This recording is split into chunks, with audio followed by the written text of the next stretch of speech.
Hello, thank you for coming and joining. I'd like to talk to you today about emails. So, I'm a dance fitness instructor and I have been for the past 7 years running the business and actually teaching myself on stage for the past 3 years straight. So, this is about emails, and you might be a fitness instructor, a dance fitness instructor, a personal trainer, a yoga instructor, or anything. You're basically a fitness entrepreneur. So you've got some type of qualification and then you're out on your own doing your own business thing. So over the time you would have got emails from clients, and maybe you've hosted events and then you've had people come and you've got their emails. So a lot of people, when they're starting out and they've got these emails on a piece of paper, and they're like, okay, so like, what do I really do with them? And a lot of people, they just actually end up still in that piece of paper. So what I want to inspire and encourage and help and tell you to do today is get them from the piece of paper firstly and put them into an autoresponder, which is like, can be a little bit like a mini version of a customer relationship management system for you if you're starting out. So you can use Aweber, iContact, or I myself personally use MailChimp, and I really like it, and it's free. And so you've just got their email, first name, last name, any more information, that's great. If you do have addresses and phone numbers, that's great, but at least email and name, right? So it's in there, and then you're like, what do I really do with it? And I don't really have anything to say, and you might even let it stagnate, and you might even send an email out for 6 months or a year and then think, oh, I've got this event coming, boom, and then hit the list and say, oh, this event's coming. But that's not so cool because you just haven't had that relationship with those people for the whole time. And some of the clients may have been your client and then they've left for whatever reason, personal things. They still love you in your classes or what you do, but they've just moved on to something else or left for something. And then if you just hit them with an event, that's not kind of cool. Like, it's not, if you put yourself in that situation, if you're, reading your emails and all of a sudden you get an email saying, hey, come back, come here, I got this on.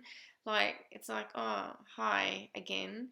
Like, you're not talking. So you've got to consistently kind of talk and build that relationship with all of your clients. And I mean, I get it if you have resistance about this, because I even have to push through it. Like, sometimes I think, oh, I just don't want to email out. Like, again, like, is this really going to be interesting? Or, people are going to want to listen, or, are they feeling bombarded, or is it intrusive or something? Like, you get this weird stuff in your head.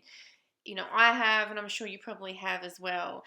And I wanted to give you some tips on what type of open rate you should expect, because if you haven't done this before and then you send a campaign out and you get like 20% open rate, you might be, oh my goodness, I am never doing it again. That's just failed. Like, no one's even bothered to open it. Like, I'm so not interesting. I've only got 20% open, and I'm not doing it again. And when I first started, I'd get a 40% open rate. And I'd be like, oh, that's so terrible, like 40%, like no, 60% of people, they're not even opening my emails. And if you look into the statistics, I want to give you some statistics, like pretty much 20% is the average open rate of an email that you'll send. So like 20 to 30% is the standard. So anything above that, you're doing actually pretty good. So I was doing pretty well, and I'm thinking I'm doing really bad because 60% of people aren't opening my emails. So that gives you some idea about it. So the first step is make sure you get your emails from your clients and put them into an autoresponder. Once they're in the autoresponder, pick something that you want to send, like once a month, once every 2 weeks, once a week. If you're starting out, once a month. But just keep it regular. Make sure you do it once a month. Like, put it into your diary and be consistent and put it in once a month. The next is, what are you going to talk about? That's the next question. So don't sell stuff. Like, it's not about you. It's not like, hey, I've got this on, and oh, this was great. My class was wonderful, and I did this and I did that and I did this and this.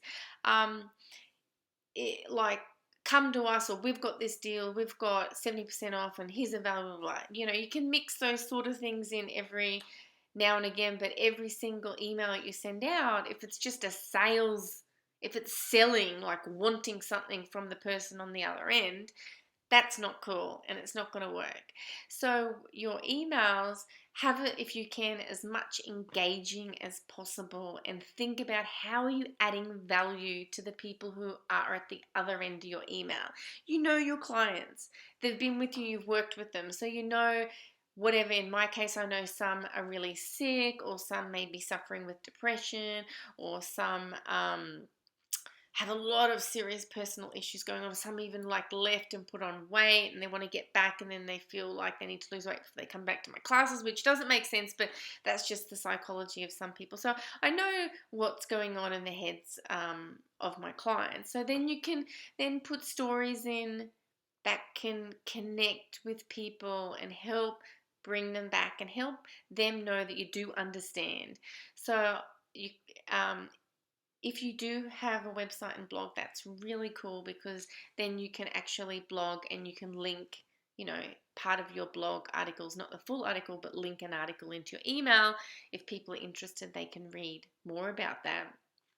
Otherwise, just tell a story with your message inside it, but have it more story-like. Like you're a unique person, and whatever happens in your day and life is just unique to you. And if you can build that in to what you're about and what your business is about in your emails, then that helps people understand who you are in your brand.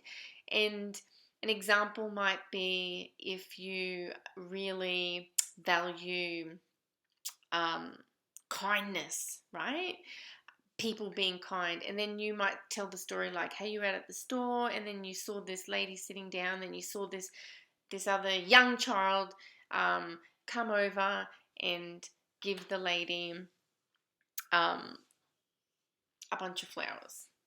Okay, it's probably not really like the most likely one that would happen, but for example, and then you can talk about how you saw that story, and then it made you realize how much you appreciate kindness, and because you appreciate kindness so much, you actually want to give everyone a half price class or a free class. If they haven't been, you know, for a while, you want to give them all a free class, or half price or something off, because you just realize when you saw this the other day that how much kindness was important to you and how much you wanted to present that to your clients and to the people reading it as well. So that's how you can mix your stories into your email. The last thing, which you may or may not know, but it's like super, super, super, super, super, super important when it comes to email, sending your emails out, is make sure you're talking to a person one-on-one. So I see so many times people are writing and they're, hi everyone, I just wanted to let you all know that we have a class on next week in the shed because this other venue's broken, whatever it is. And then it's like, that's not cool either, because it's like, hey everyone, it's like, really? Like, I'm sitting here, you're most likely reading it on my phone because everyone's on their phone. So it's like you're opening your mail like from the mailbox, but it's on your phone. It's like, hi everyone. It's like, yeah, I just kind of don't feel very special. Like that sort of doesn't connect to me, right? So the key thing with when you're sending your emails, make sure you are talking to one person sitting in front of you. Just like I'm on this video talking to a camera, but I'm talking as if you're sitting in front of me and I'm telling you something, one person, whereas there could be hundreds of people watching this video and I'm talking one to one. The same is with your email. Speak one to one. How are you? I mean, you can even use merge tags, they're called, which can insert the person's name in there. So it might say, hello, Catherine. And I've done that a number of times, and it just dazzles me how many of my clients like actually feel that I have written personally to them, like, and then they're like right back, and they actually, and I mean, I have a lot of emails, and a really lot of emails, and you just can't write one-on-one to everyone unless you want to be writing an email like all week. So, but people, like, a lot of your clients probably haven't signed up to many email things, and they probably aren't right into that whole email marketing scene, and they mightn't even get any emails that say, "Dear Catherine, Sarah," unless they are actually straight from a person, like one-on-one. So that's what I discovered, and I was like, wow, because I just assumed everyone knew that that's what I had done. And then I felt a little bit bad when they would be like ringing up their friends and saying, "Did you get?" Okay, sorry about that. Something happened with the camera. I wasn't sure if it was working or not, but yeah. So what I was saying is, it blows my mind about how many people, when I'm using the merge tag, they're like, then I feel bad because they ring their friends up and say, "Did you get an email from Kate?" And then they say, "Yeah, did it say this?" "Yes, it did say this." And then and they're like, "Oh man, I really thought I was special." And I'm like, "Oh no, I didn't mean like that." But people, a lot of people, they really actually do still, and even when they know that that's what's happening, it does make someone feel special. Like, it says your name, and you talk. When you're writing an email, talk like you were talking to your client, like they're sitting in front of you, and you'll get great results, and you'll keep building that relationship. So when something does happen, if you are holding a big event or a Christmas party or whatever, you can email out to your list again, and you're going to get a better response by it. Okay, so just get it. And the other next question is, if people unsubscribe from your list, it does make you feel, like, oh, they unsubscribe. Like, you feel a little bit, oh, I'm not very good at it. Whatever, all that doubt and stuff. Forget it. People are going to unsubscribe. Just some people are not going to be interested anymore, and that is totally cool. That's why there's the unsubscribe button there. Just let people unsubscribe and focus on the people that actually reading it, and check your percentages. If it's 20%, that's great. Don't even worry. And if it's higher, you're doing fabulous. So just give it a go. Get emails from people. Keep in touch with regularly sending out great content of really good value, and make sure you're speaking one-on-one as if the person is sitting right in front of you.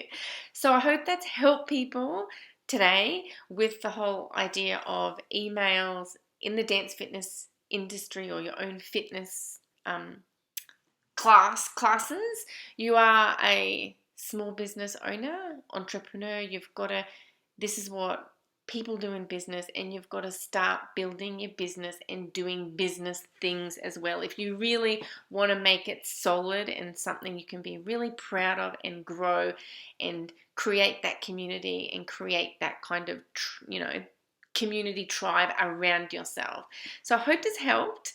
Have a great day, and thank you so much for watching this video. Thanks. Bye.